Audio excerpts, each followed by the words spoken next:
চলো তোমাদেরকে আজকে একটা ফানি জিনিস বলি। আমি কিন্তু মঞ্চিনিস মিয়ামোর এখান থেকে অনেক খাবার ট্রাই করলেও টেস্ট অ্যান্ড বাইটে গেছিলাম রিসেন্ট।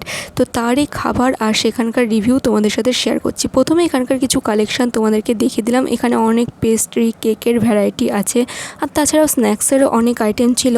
আর নববর্ষ থেকে অক্ষয় তৃতীয়া অবধি এদের দেখলাম একটা ছোট্ট মেনু লঞ্চ করেছে, সেটা আমার আহামরি কিছু লাগেনি। তো প্রথমেই আমি অর্ডার দিয়ে দিলাম এখানকার চিকেন কাটলেট, আর সাথে দিয়েছিলাম চিকেন স্যান্ডউইচ।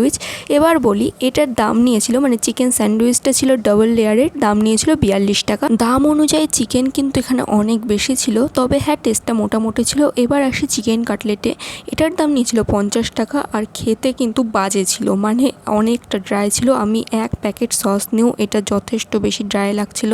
তো যদি বলা যায় এই দুটো টেস্ট মোটামুটি লাগলেও আমার মুখটা বাদ দিয়ে কিছুদিন আগে খেয়েছিলাম এই যে চিকেন পিৎজা, এইটা আমার সব থেকে বেস্ট লেগেছে। Ignore my face.